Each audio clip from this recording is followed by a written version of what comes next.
காயகல்ப பயிற்சி என்பது நாம் தெரிந்தோ தெரியாமலோ இந்த உடலுக்கும் மனதுக்கும் செய்த தவறுகள்னால நம்ம உடல்ல வித்து, ஜீவகாந்தம், கருமையம், புலன்கள் எல்லாவற்றிலும் ஏற்பட்ட அணு அடுக்கு சீர்குலைவை சரிப்படுத்தி மீண்டும் நல்ல முறையில உடலை இயங்க செய்யக்கூடிய ஒரு பயிற்சி தான் இது காயகல்பம்.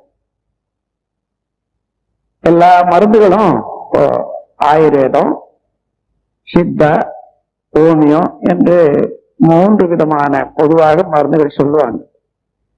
ஆயுர்வேதம் என்பது நம்ம உடல்ல உள்ள இரத்தத்திலையும் சதையிலையும் உள்ள சில குறைபாடுகளை நீக்கி வேலை செய்யும். சித்தா என்பது உயிர் சக்தியிலேயே பற்றாக்குறை இருக்குமே, ஆனால் அத மெர்க்குரி, லோகங்கள் இவைகளை அணுக்களாக ஆக்கி அதுக்கு செறிவு, அதாவது காந்த செறிவு ஊட்டி மூலிகள் மூலமாக உயிர் சக்திக்கு ஆக்கம் கொடுக்கிறது சித்தா. அதற்கு மேலாக இந்த உயிர் சக்தியிலிருந்து உற்பத்தி ஆகக்கூடிய காந்தம், அந்த காந்த சக்தி உடல் முழுவதும் ஒரு களமாக, காந்த களமாக இருக்கிறது. அது மையத்துல ஒரு இடம், புள்ளி, அழுத்த புள்ளியாக வைத்துக்கொண்டு அதுதான் கருமையம் என்று சொல்லும். கருமையம் அது சாதாரணமான ஒரு மையம் என்று சொல்ல முடியாது. அது பிரபஞ்சத்துக்கே மையம்னு சொன்னாலும் தகும். ஆனால் ஒவ்வொரு மனிதனுக்கும் இயற்கையால் அமைக்கப்பட்ட ஒரு பிரஷர், அத்தகைய கருமையத்தை நாம் தெரிந்தோ தெரியாமலோ தேவையில்லாத முறையில இயக்கி வேண்டாத பதிவுகள் எல்லாம் போட்டு நாம் எடுத்து வச்சுக்கிறோம். பொதுவா அதை இன்றைக்கு உணர்ந்து அதை இனி வாழ்க்கையில தூய்மை செய்து கொள்வது எப்படி, நல்ல பதிவுகளே கொண்டு வருவது எப்படி, அதன் மூலமாக எதிர்காலத்தில் நமது வாழ்க்கையும் சிறப்பித்துக் கொள்வதோடு நமக்கு பின்னால பிறக்கக்கூடிய குழந்தைகளுக்கும் நல்ல பதிவுகளோட எதிர்காலத்தை நிர்ணயிக்கக்கூடியது இந்த காயகல்பம். இந்த காயகல்பம் என்பது முக்கியமாக கருமையத்தை அடிப்படையாக கொண்டது. ஜெனட்டிக் சென்டர் ஆங்கிலத்தில் சொல்றாங்க, அதை அடிப்படையாக கொண்டதுதான் கருமையம். இந்த பிறவிக்கும் முன் பிறவிக்கும் தொடராக உள்ளது அதுதான். இப்போ இருக்கக்கூடிய பிறவிக்கும் பிற்காலத்துல குழந்தைகள் பிறந்து வரக்கூடிய பல தொடர்பு, பல பிறவி தொடர்பாக இயங்கக்கூடியதும் அதுவே தான். உயிர் இருக்கிற போதும் சரி, அதற்கு பின்னாலேயும் சரி, அந்த கருமையம் தான் பதிவுகளை எடுத்துக்கொண்டு போய் மீண்டும் இன்னொரு உடல்ல புகுந்து அதை எது எது முடிக்க முடியலையோ அதெல்லாம் முடிக்கக்கூடிய ஆற்றல் பெற்ற காந்த அலை மையம் என்று சொல்லலாம். இந்த கருமையம் நாம் என்ன எண்ணினாலும் அதை வாங்கி அப்படியே பதிவு பண்ணி வைக்கும். மீண்டும் அந்த மனச்சோறு அதைக்கு தகுந்தவாறு அதை மூளைக்கு எடுத்துக்காட்டி விரித்து காட்டி எண்ணங்களாக செயலார்வமாக மலரச் செய்யும். அத்தகைய கருமையத்தை எவ்வளவுக்கு எவ்வளவு தூய்மையாகவும் பலமுள்ளதாகவும் நாம் செய்து கொள்றோமோ அந்த அளவுதான் மனிதனுடைய அறிவாட்சி தரமும் நல்ல அமையும்.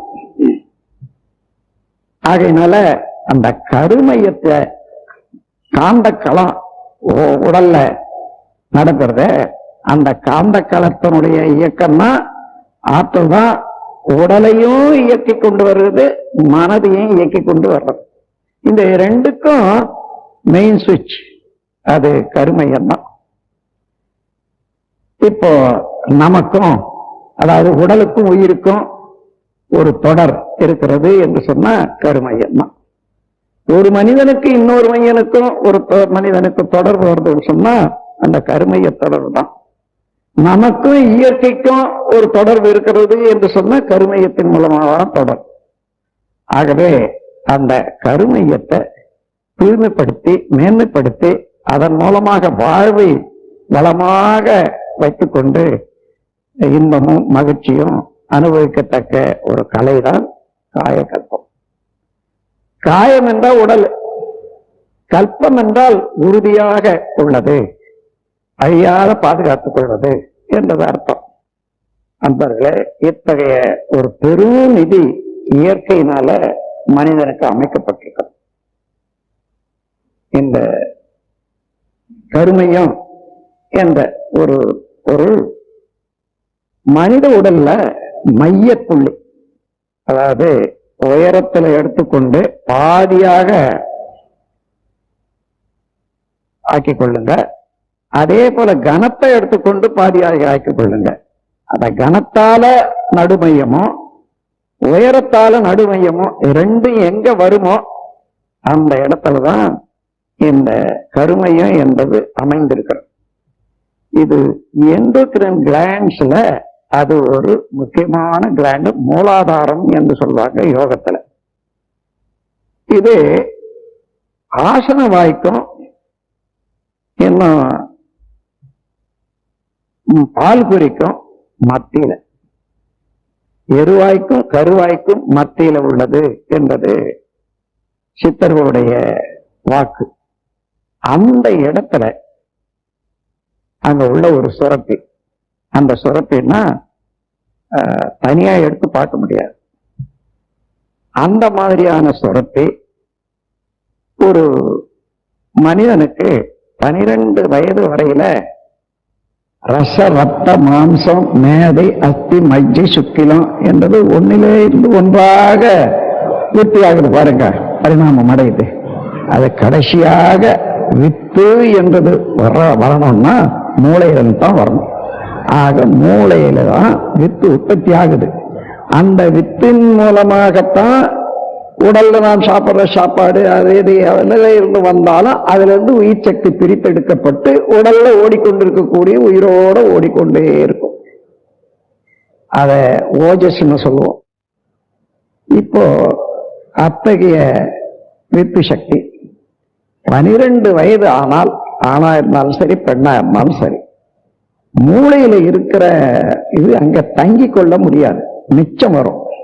உடல் இயக்கத்துக்கு மேல மீதியாகும், அது அங்க தங்கி கொள்ள முடியாது. அதனால அது அப்படியே இறங்கி முதுகு வழியாக இறங்கி கீழே கரு மையத்துல வந்து அமர்ந்துடும். செக்ஸ் கிளாண்ட் சொல்றது அதுதான், விந்து பை என்று சொல்லுவாங்க. அந்த பையில இருந்து அப்படியே நிறைய ஒரு பை மாதிரியா கெட்டியா இருக்குதுன்னு சொல்ல முடியாது. இப்போ மாட்டுல பால் கறக்குது, கறக்கிற போதுதான் அந்த பாலாக வரும். அது வரையில பிளட்ல ஓடிட்டே இருக்கக்கூடிய ரத்தம் தான் அங்க நிரம்பி இருக்கும். அது போல இந்த உடல்ல ஓடிக்கொண்டே இருக்கக்கூடிய ரத்தத்துல இருந்து பிரிவுபட்டு வித்து என்பது அங்க வந்து தங்கியிருக்கும். இந்த கருமையை என்பது உடல் முழு எல்லா செல்கள்லையும் ஓடிக்கொண்டே இருக்குது. செல்களை இணைத்துக் கொண்டே ஓடிக்கொண்டே இருக்கக்கூடிய காந்த சக்தி, இறைவெளியும் அதனுடைய அலையாகிய விண்ணும் சேர்ந்து அந்த அலையில வர்றதுதான் காந்த சக்தி. அப்போ உடல் முழுவதும் இந்த காந்த சக்தி ஓடிக்கொண்டிருக்கிறது. உயிரிலிருந்து இருந்து உற்பத்தி ஆகக்கூடிய அலையானது அது மையம் கொண்டிருப்பது இந்த இடம். அதனால கனத்த பொருளெல்லாம் தனக்குள்ளாக ஈர்க்கவும் லேசான பொருளெல்லாம் வெளியிடவும் உள்ள சென்ட்ரிஃபிகல் ஃபோர்ஸ் என்று 2 விதமான சக்தி அண்டங்களுக்கு அமைகிற போதே பிண்டங்களுக்கும் அமையும். அதனால இப்போ அந்த இடத்துல நாம் ஏதோ ஒன்று பார்க்கிறோம், கண்ணால மயில பார்க்கிறோம்னு சொன்னா அந்த அலை கண்ணில் மயில போல சின்ன ஒரு கொசு அளவுல தான் வந்து விழும். இன்னும் அதை சுருக்கி காந்த சக்தி மூளைக்கு போற போது டாட் புள்ளி அளவுல தான் வரும். அது உடல்ல ஓடிக்கொண்டிருக்கக்கூடிய அந்த ஜீவகாந்த சக்தியில ஓடிக்கொண்டே இருக்கிற போது அதுல உள்ள களங்கம் அப்படியே கருமையத்துல ஈர்த்து இருப்பாக்கி கொள்ளும். அங்க கருமையத்துலதான் இறை நிலையானது முழுமையாக இயங்கிக் கொண்டிருக்குது. மற்றதெல்லாம் அதனுடைய அலை இயக்கம் தான் அதிகமா இருக்கிறது உடல்ல. அப்போ நிலையாக உள்ளது அறிவு அல்லது இறைவன், அலையாக உள்ளது மனம். நம்ம மனதின் மூலமாக எந்த செயல் செய்தாலும் அது நிலையாக உள்ள இறைநிலையானது வாங்கி அப்படியே சுருக்கி இருப்பு வச்சிடும். மீண்டும் நம்முடைய மன அலை எந்த சூழல்ல வருதோ, எந்த அலையில அதை நினைச்சோமோ அந்த சூழல்ல வர்ற போது அந்த பதிவு அப்படியே மூளையின் மூலமாக விரித்து காட்டும். எக்ஸ்பான்ஷன் அல்லது மேக்னிபிகேஷன். அத என்ன பார்த்தீங்க, அதே இப்போ மூளையினுடைய செல்கள் விரித்து காட்டுகிறோம். எந்த பறவையை பார்த்தீங்களா, எந்த மயில பார்த்தீங்களா, அந்த மயில் அப்படியே தெரியுது பாருங்க. எப்படி தெரியுது? கருமையத்துல ரொம்ப சுருங்கி இருக்கக்கூடியது இப்போ காட்சியாக, எந்த காட்சி அப்ப பார்த்தீங்களா அதே போல வெயில்ல பார்த்தீங்களா, நிழல்ல பார்த்தீங்களா, பெருசா பார்த்தீங்களா, சிறுசா பார்த்தீங்களா, அழகா பார்த்தீங்களா, கலரா அவ்வளவு அப்படியே எடுத்துக்காட்டு. இத்தகைய வித்தைக்கெல்லாம் இருப்பிடமாக உள்ளதுதான் கருமையம். கருமையத்துலதான் அவ்வளவு அடக்கமாக இருக்கிறது. இன்னைக்கு கொஞ்ச நேரம் உட்கார்ந்து பார்த்தீங்கன்னா 3 வயதுல இருந்து இன்று வரையில நினைந்த செயல்கள் அத்தனையோ, செய்த செயல்கள் அத்தனையோ, அனுபவித்த அனுபவங்கள் அத்தனையோ இப்போ ஒன்று ஒன்றா வந்துட்டே இருந்து பாருங்க. எங்கிருந்து வருது? அது கருமையத்துல அடக்கமாக இருக்கிறது. நான் பேசுறேன், இப்போ அத அங்க ரெக்கார்ட் பண்றாங்க. ஒலிபெருக்கி வரைக்கும் சத்தம் இருக்கும். அந்த ஒலிபெருக்கிக்கு உள்ள போற போது காந்த அலையா வரும். அந்த அலையை இன்னும் சுருங்கி டேப்ல வர்ற போது அந்த சுருங்கி அலையிலேயே சுருங்கி நீக்கும். மீண்டும் அதுக்கு உரிய மின்சக்தி கொஞ்சம் கொடுத்தால் அதே போல டேப் ரெக்கார்டில் போடுற போது அந்த கருவிகள் எல்லாம் சேர்ந்து இயங்குற போது அந்த டேப்ல இருக்கக்கூடிய சத்தம் விரித்து காட்டுது. இப்போ நான் எப்படி பேசணும்னா அப்படியே இருக்கும். இந்த வித்தை தான் நம்முடைய கருமையத்துல நடந்துட்டே இருக்கு. நீங்க கேள்விப்பட்டிருப்பீங்க, நீ பேசாத போது இறைவன் உனக்குள்ளாக பேசிக்கொண்டே இருக்கிறான்னுட்டு. என்னமோ நினைக்க வேண்டாம், சும்மா உட்கார்ந்துருங்க. எத்தனை எண்ணங்கள் வருது. நீங்க பேசுறீங்களா? அப்போ பேசல. அதாவது சேஷ்டையை நிறுத்திட்டா நிஷ்டைன்னு சொல்லுவாங்க. சேஷ்டையெல்லாம் மனிதன் இருக்குது. அந்த மனிதன் சேஷ்டையை நிறுத்திட்டான்னு வச்சுங்க, அப்போ நிஷ்டை இறைவன் தான் பேசுவான். எல்லாம் இங்க உள்ளத்துல உள்ளதெல்லாம் வரும். அதுல இருந்து தெரிஞ்சுக்கணும். என்ன தெரிஞ்சுக்கணும்? இவ்வளவு சாமான நாம வாங்கி போட்டு வச்சிருக்கிறோம், இவ்வளவு நல்லது இருக்குது, கெட்டது இருக்குது என்ற அளவுக்கு நாம் தெரிஞ்சுக்கிறோம். அத்தகைய முறையில அன்பர்களே, இந்த ஒரு வயதுல, அதாவது நாம பிறந்து இன்று வரையில நாம் ஆற்றிய செயல்கள் எல்லாம் பதிவாகுது இல்ல, அந்த பதிவுகள் எல்லாம் இப்போ கல்யாணம் பண்ணிட்டு ஒரு குழந்தை பிறகு, அந்த குழந்தை கருத்தரிக்கிற அன்னைக்கு உங்களுடைய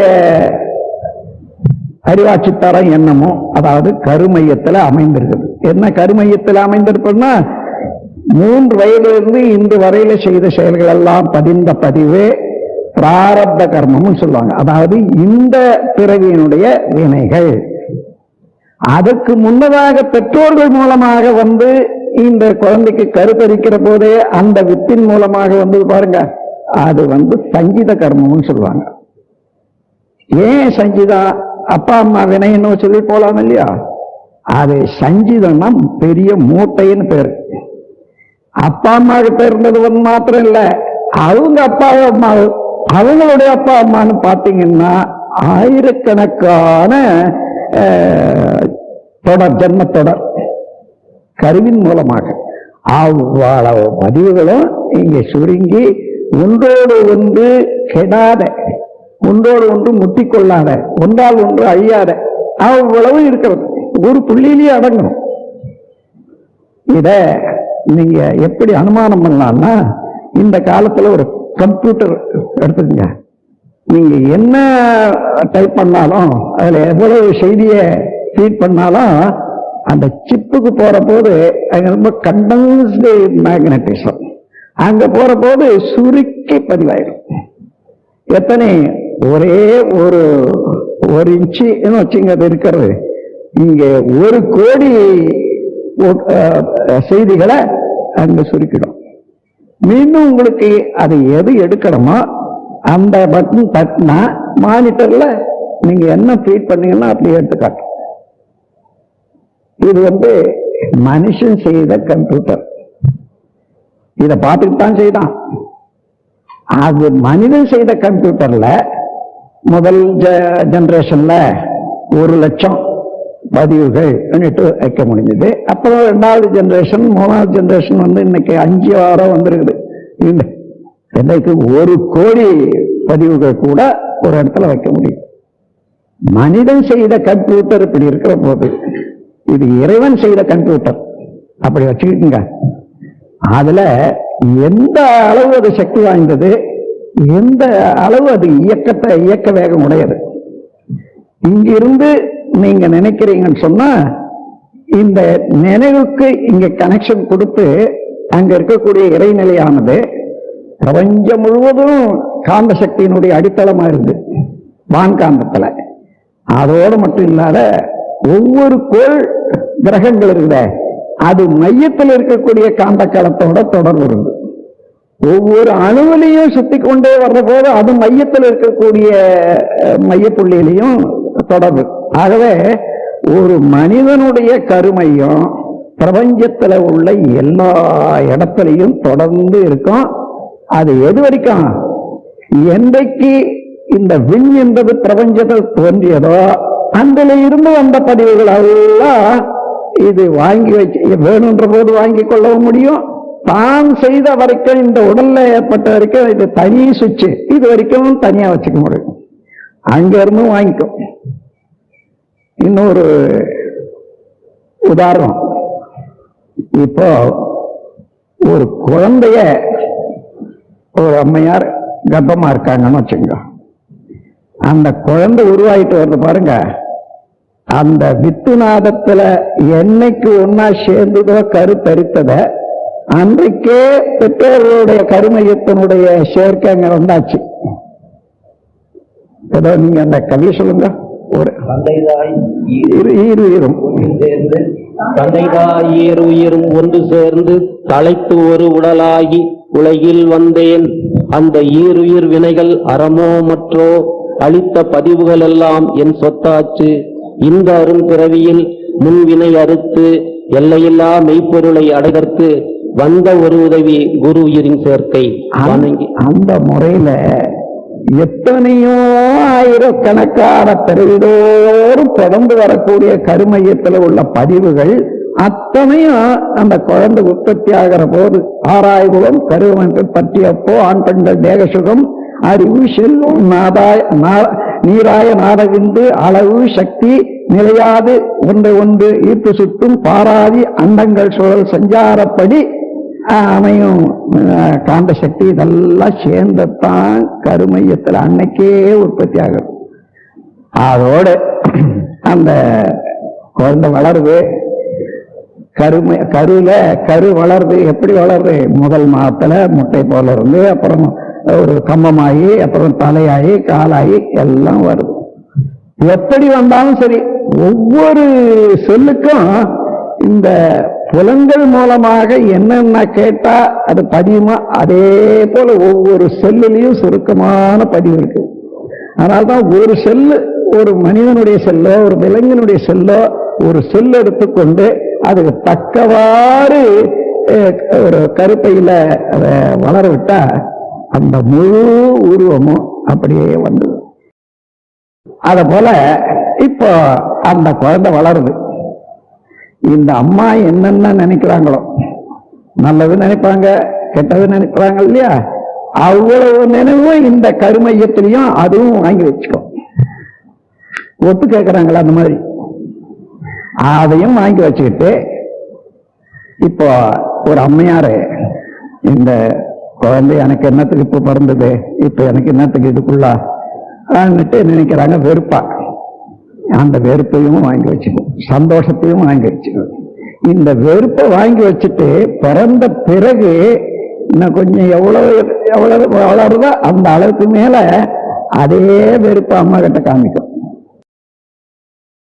சும்மா சாதாரண சின்ன குழந்தைங்கள்லாம் அம்மாவை இருக்குது அப்பாவை இருக்குதுன்னா சும்மா இல்ல, நீங்க முன்ன செய்ததைத்தான் திருப்பி கொடுக்குது. அந்த மாதிரி பார்த்தோம்னா அந்த அத்தகைய அற்புதமான ஒரு கருவூலம் தான் கருமையம். அந்த இதனுடைய மதிப்பு தெரியாம அந்த கருமையத்துல வித்து, உயிர் சக்தி, காந்த சக்தி, இந்த மூன்று கலந்து இயங்கிக் கொண்டிருக்கிறது. அங்கே பிரிக்க முடியாத இந்த மூன்று கலந்து இயங்கிக் கொண்டிருப்பதனால உடல்ல ஏதாவது நோய் வந்தாலும் சரி, அந்த நோயினுடைய அலையெல்லாம் அங்க போய் பதிஞ்சிடும். அதே போல நீங்க மருந்து சாப்பிடுறீங்க, அதனுடைய தன்மையும் அங்க போய் பதிஞ்சுக்கிறோம். இந்த மாதிரி பார்த்தீங்கன்னா அந்த கருமை என்பதுதான் நமக்கு இறைவன் அளித்த பொக்கிஷம். அந்த பொக்கிஷத்தினுடைய தன்மை தெரியாத வித்து என்பதுக்கும் உயிர் என்பதுக்கும் இந்த உடலுக்கும் தொடர்பு எப்படி இருக்கு பாருங்க. வித்து சக்தியில இருந்துதான் உயிர் சக்தி உதயமாகணும்.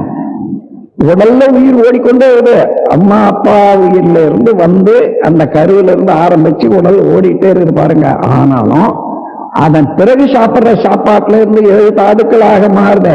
அத விண் என்ற தனியாக உள்ளது அங்கேயே சுழண்டுகிட்டு வர்ற போது அதுதான் ஹாஸ்டல் பாடி என்று சொல்லுவோம். அந்த ஹாஸ்டல் பாடி வேகமாக அந்த ஒவ்வொரு அணுவும் சுழல்ற போது சுத்தி இருக்கக்கூடிய இறைவெளிதான் தெய்வம். அதாவது அது எப்பேற்பட்டதுன்னா வற்றாயிருப்பு, பேராற்றல், பேரறிவு, வளம் மூன்றும் ஒன்றிணைந்த பெருவெளியே தெய்வமாம். அந்த மாதிரி அந்த மூன்று சேர்ந்த ஒரு பெருவெளிதான் தெய்வமாக இருப்பதனால அது இல்லாத இடம் இல்லை. அந்த சுற்றி இருக்கக்கூடிய வெளியினுடைய அழுத்தத்தினால இந்த குழந்தை வளருது. அப்போ அந்த தண்ணியில இது சுழலுது, விண் சுழலுது, வெளி சுத்தி அழுத்துது, சூழ்ந்தழுத்தும் பேராற்றல். இதுக்கு ரெண்டுக்கும் இடையே உரசல் ஏற்படுது, ஃப்ரிக்ஷன். அதுல இருந்து வரக்கூடிய அலைதான் காந்த அலை. உடலுக்குள்ளாக வரக்கூடியது ஜீவகாந்தம் என்றும், வான்காந்தம் பிரபஞ்சம் முழுவதில் வரக்கூடிய அலையெல்லாம் வான்காந்தம் என்றும் ரெண்டா பிரிச்சு பேசுறோம். ஆனா ஒண்ணுக்கு ஒண்ணு தொடர்பு உண்டு. இங்க இருக்கிறதும் அது படியும், அங்க இருக்கிறது இங்க படியும். ஆகவே அந்த முறையில உள்ள அந்த சக்திய நாம் தெரியாத, அது எப்படி உயிர் சக்தி உருவாகுதுன்னு சொல்லிட்டேன். அதாவது விந்து சக்தியில தான் உருவாகணும். அப்ப வித்து எவ்வளவு சுத்தமா இருக்கணும்,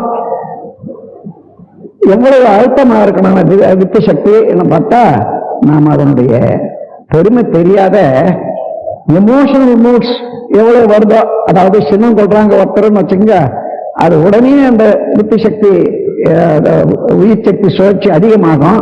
அதனால ஒரு பகுதி வெளியேறியே போயிடும், அதோட லாஸ்ட் தான். அந்த மாதிரி உணர்ச்சி வயப்பட்ட செயல்கள் எல்லாம் நம்ம உயிர் சக்தியை விட்டு விட்டு விட்டு விட்டு மனிதன் எப்போதுமே உயிர் சக்தி குறைவாகவ அதை ஏழையா தான் இருக்கிறான்னு வச்சுங்களேன். அதனால உற்பத்தி ஆகக்கூடிய ஜீவகாந்த சக்தியும் குறையுது. அதுக்கு ஏற்றவாறு எண்ணங்கள், செயல்கள் இவைகளெல்லாம் உண்டாகும். ஆகையினால இது வரைக்கும் தெரிஞ்சோ தெரியாமலும் இந்த குறைபாடு ஏற்பட்டது. அது மாத்திரம் இல்லாத உடலின் நோய் என்ற காரணத்தினால வித்து சக்தியை அதிகமாக வேஸ்ட் பண்றது மனிதனை விட வேற எந்த ஜீவனும் இல்லை. எந்த ஜீவனம் ஒரு துளி வித்து கூட வீணாக்கவே ஆகாது. மனித அதுல ஒரு இன்பம் இருக்குதுன்னு தெரிஞ்சு தானாவே அதிகமாகவே அந்த உடல் உறவுல வச்சுக்கிற போது வேஸ்ட் ஆகிறான். ஒண்ணு உடல் உறவு திருமணம் ஆகிற வரைக்கும் தான் காத்து இருக்காங்களான்னு பாத்தீங்கன்னா, நான் ஒரு வைத்தியன், அதனால நான் நேரடியாக உங்களுக்கு என்னுடைய அனுபவத்தை சொல்றேன், எல்லாரும் தெரிஞ்சுங்க. இந்த ஒற்ற வயது வர்ற காலத்துல சாதாரணமாக ஆணுக்கும் பெண்ணுக்கும் அந்த உள்ளுறுப்புகள் எல்லாம் விரைத்து கொள்ளும். அந்த வித்து அதிகமாகிற போது கொஞ்சம் சேர்ந்து விட்ட பிறகு விரைத்து கொள்ளும். அந்த காலம் பார்த்து திருமணம் செய்து கொள்ள வேண்டியதுதான் அவசியம். அதுக்கு முன்னதாக இந்த சமுதாயத்தில் என்ன இருக்குதுன்னா, எப்பொழுதுமே இந்த சிற்றின்பத்தை தூண்டி விடுறதுக்கு ஏற்ற கதைகள், காட்சிகள், அது இது இதெல்லாம் சினிமா, போக்குவரத்து எல்லாம் காண அதை இன்னும் ஈர்க்க வச்சு அந்த இன்ஸ்டிங், அந்த உணர்வை அதிகரிக்கிறதுனால தாங்க முடியாத என்பது இன்னைக்கு இந்த உலகத்துல இளைஞர்கள் ஒரு 60% வச்சுங்க. சில நாட்டுல அதிகமா இருக்கும், இந்தியாவில தான் அது அதிகம். மற்ற நாட்டுல அங்க கற்பு நெறி என்பது ஒரு அளவுல சும்மா பேச்சு அளவு இருக்குமே தவிர, மற்ற இதெல்லாம் இங்கிருந்து போன வாடதான் கற்பு நெறின்னு பேசிக்கொள்றது. ஆகவே அந்த மாதிரி இருக்கிற போது இங்க வேஸ்ட் வீணாக்கி கொள்ளக்கூடிய இளைஞர்கள் எவ்வளவோ பேர் இருக்காங்க. நான் அப்படி சொல்றேன் இல்லையா, நீங்க நல்ல ஆராய்ச்சியாளர்கள் ஒரு 4 பேர் 5 பேர் சேர்ந்துங்க, ஒரு ஸ்கூல் பாய்ஸ் எடுத்துக்கங்க, நல்ல நான் சொல்ற வயதுல, அதாவது 14 இருந்து 18 வயது எடுத்துங்க. தனியா போய் ஒவ்வொருத்தரும் ரகசியமா கேளுங்க, எல்லாத்தையும் படிச்சுக்கிட்டோம். அந்த ஸ்டாட்டிஸ்டிக் எடுத்து பார்த்தீங்கன்னா, இது 60ன்னு சொல்றேன் பாருங்க, 70 80 கூட போடும். அந்த மாதிரி வேஸ்ட் பண்ணிடுறதுனால மனித வளம் அடியோட, அதாவது உயிர் சக்தியும் எழுந்துடுறான், காந்த சக்தியும் எழுந்துடுறான், வித்து சக்தியும் எழுந்துடுறான். இன்னைக்கு வர வர இந்த வித்துல, அதாவது குழந்தை பேருக்கு உரிய சக்தி இருக்கு பாருங்க, அது ஸ்பெர்ம் கவுண்ட்னு சொல்லுவாங்களே, வர வர குறைஞ்சு போயிட்டே இருக்குது. ஏன்னா அது வீணாக வெளியேற்றி விட்டு விட்டதுனால, போதிய அழுத்தம் இல்லாததுனால அந்த ஸ்பெர்ம் கவுண்ட் சரியா இல்லை. அந்த அளவுக்கு உடல் சக்தி இல்லை. படிச்சுக்கிட்டே வருவான், படிச்சுக்கிட்டே வர்ற போது மறந்துகிட்டே வருவான். அங்க பிடிக்காது. அதாவது அடைப்பான் விடுப்பான்னு சொல்லுவாங்க. அடைப்பான்னா பால் ஆக்ஷன், இழுத்து பிடிக்கிறது அடைப்பான். விடுப்பான்னா தள்ளும் சக்தி. இந்த இரண்டும் நமக்கு இருக்குது. அந்த இழுத்து பிடிக்கிற சக்தி போச்சு. அது போறதுனால படிச்சுக்கிட்டே வர வேண்டியதுதான், விட்டுக்கிட்டே வர வேண்டியதுதான். படிச்சது இழுத்து பிடிச்சதான் நிற்கும் மூளை செல்கள்ல இல்லை. அப்புறம் பரீட்சையில அதுக்கு தகுந்த மார்க் தான் கிடைக்கும். அப்பா அழுவாங்க, அம்மா அழுவாங்க, அவனும் அழுவான். இந்த மாதிரி பார்க்கணும். இதுக்கெல்லாம் ஒரே ஒரு இது நான் கண்டுபிடிச்சு, பிற்காலத்துல எத்தனை பேரை இப்போ அந்த, அதாவது இந்த காயகல்பத்தை செய்து பயிற்சி செய்துட்டாங்கன்னா அந்த நீர்ப்பு தன்மையை குறைச்சிக்கிது. முதல்ல அளவை குறைக்குது, அளவை அதிகரிக்குது. அதனால என்ன ஆகுதுன்னா, அந்த செக்ஷுவல் இன்ஸ்டிங்க்ட்ன்றது நீர்ப்பு தன்மையினால ஏற்படக்கூடிய தேவையில்லாத இன்ஸ்டிங்க்ட் இல்லை.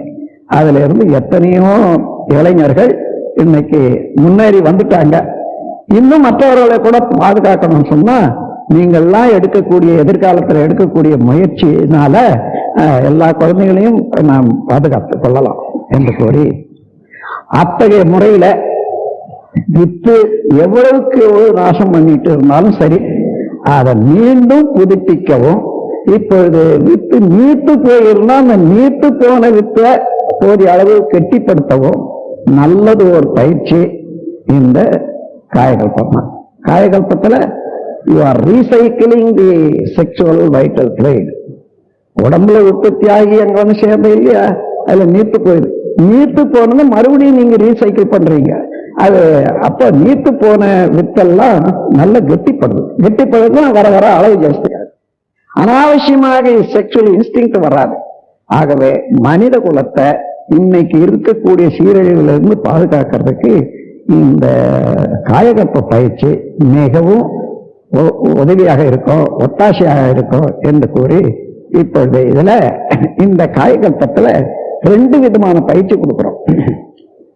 ஒண்ணு வித்து அதிகரிச்சு அதன் மூலமாக உடல் நலம் காப்பது, அதோட ஆயுளின் நீளப்படுத்துவது.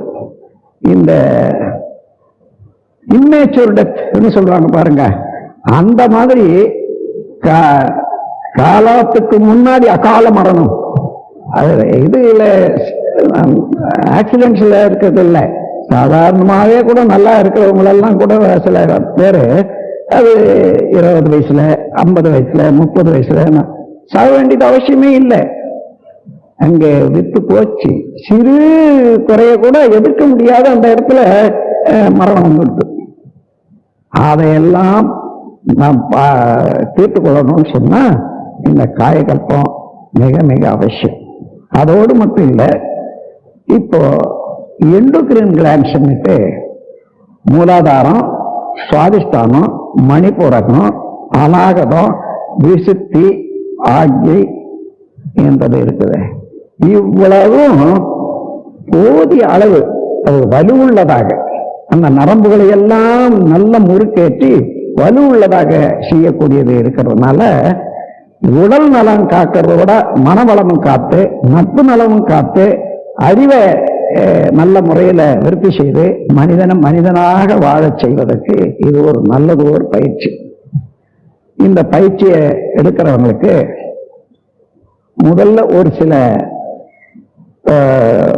வெளிப்பாடான சில இது தோன்றும்.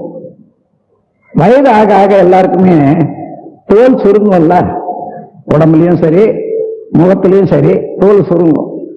என்னடா இதுக்குள்ள கயவ நாட்டம் தெரியல அப்படின்னு சொல்லுவாங்க இல்லையா? அது ஒண்ணும் இல்லை, இந்த தோல் சுருக்கம்னா. இந்த தோல் சுருக்கம் நீங்க யார ஒன்னாலும் பாருங்க, இந்த காயகல்ப பயிற்சி எடுத்தவங்க 80 வயசுல 90 வயசு இருந்தாங்கன்னா கூட தோல் சுருக்கம் வராது. அத அவங்க சித்தர்கள் அதை சொல்றாங்க, அந்த அளவுக்கு இதை கொண்டு வரணும். அத்தகைய ஒரு பயிற்சி பெற உலகத்திலேயே இந்த நாட்டில் இவர்களா, அதாவது சித்தர்களால தான் கண்டுபிடிக்கப்பட்டது. அந்த பயிற்சி அவங்க தான் செய்தாங்க.